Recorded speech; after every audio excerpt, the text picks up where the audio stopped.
Let's make some homemade butter the easiest way possible.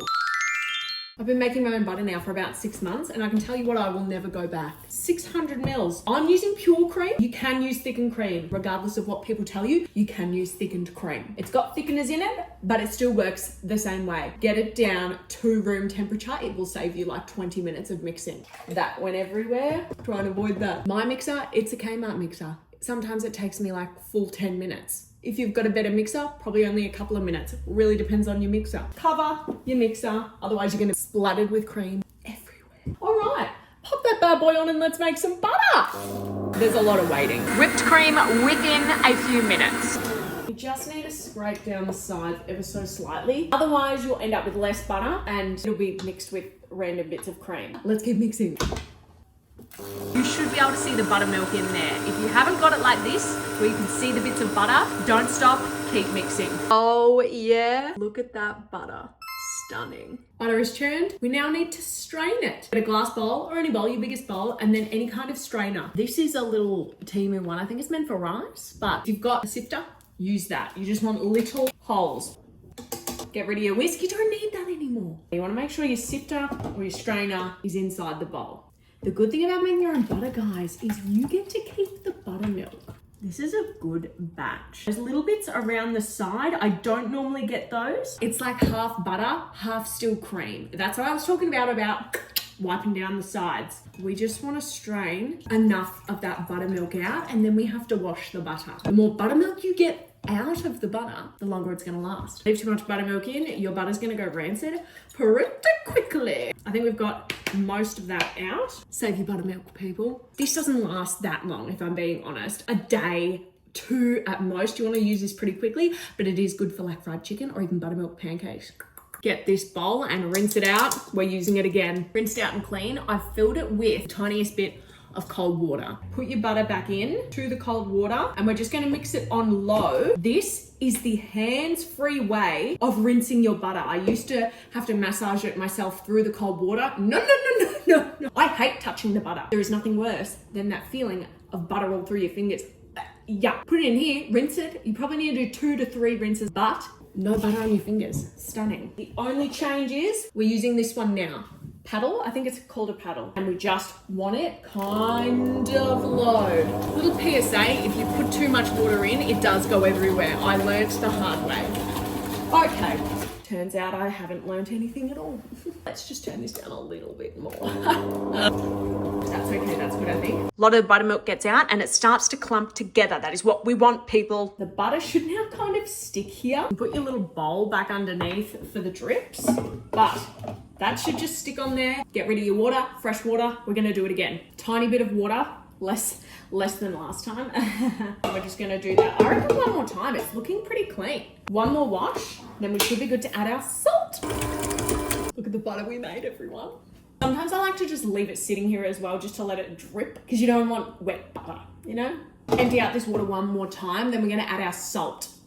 Let that dry a little bit. Get rid of some excess water. If you have a paper towel, even better. I ran out. Of course I did. Pat it dry. Doesn't need to be clean. Get some salt. Take that off because you want to put that at the bottom with your salt. Now, I like a lot of salt. I like a salty butter. So I just kind of eyeball it. Also, the more salt you use, the longer it's going to last. You need to get all the buttermilk out and use a lot of salt. It'll last you at least 2 weeks. We're just gonna go super slow again. Mix the salt through. This would also be a really good point if you wanted to add in seasonings. I have done like a garlic butter, rosemary butter, any kind of seasonings. Add them in now with the salt. Stunning.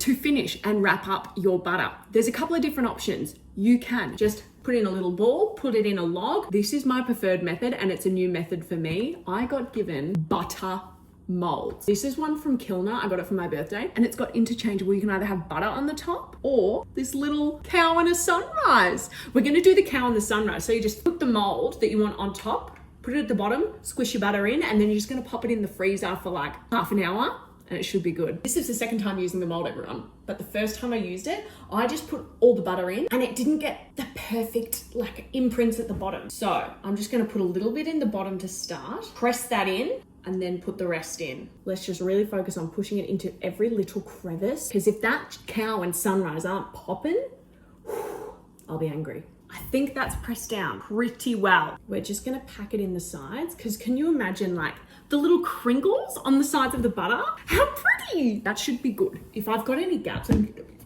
So let's now fill in the inside. 600 mils of cream should make you about 250 grams of butter. And cost of living and everything, you need to compare everything. So like, yes, this cream costs $6, but if you like using buttermilk, you also get buttermilk. You'd be paying $3 or $4 for a little thing of buttermilk at the supermarket. Also keep in mind, and this is the reason that I like making my own butter now, even if you get fresh butter from the supermarket, it's been sitting on that shelf or was probably made at least a few weeks ago. This is fresh butter. I'm telling you right now, nothing compares. I'm not kidding. Nothing compares to fresh butter. This is just cream and salt. And look how stunning that looks. It's glistening. In the freezer for 30 minutes. If you're making butter normally without a mold, you don't need to put it in the freezer. This is just so it can set and then we can push it out of the mold. Fingers crossed. It's been about half an hour. Let's see if it's ready. She's solid. This is my beloved butter dish. It's my favorite. If you have a butter dish or a butter bell, I do also have a butter bell. This can live on the bench so that then when this is not frozen, it's spreadable. It still lasts like 2 weeks on the bench. It's unreal. The instructions with this, I'm pretty sure it says to just peel it and then push it out. Ooh, I think this is going to be a really good one. I hope, oh, I just felt it a bit. I just want to see the cow, guys. I just want to see the cow. Okay. Kind of a cow. I'm not gonna lie, look at the sides. The sides look amazing. Take two. I'm an idiot. Oh my God. Well, we've lost a corner, but that's okay. Maybe I'll move the camera down instead. You see? What is wrong with me? Okay, I think you guys have seen enough. Look at my nails. That's a cow and a sunrise. The cow's missing. Don't know if that was before or the 2 times I dropped it. Homemade butter, guys, there's nothing better. Imagine you wake up every morning, bit of butter on your toast. Stick around, we may do some other flavors next time. I hope you learned something. Love ya.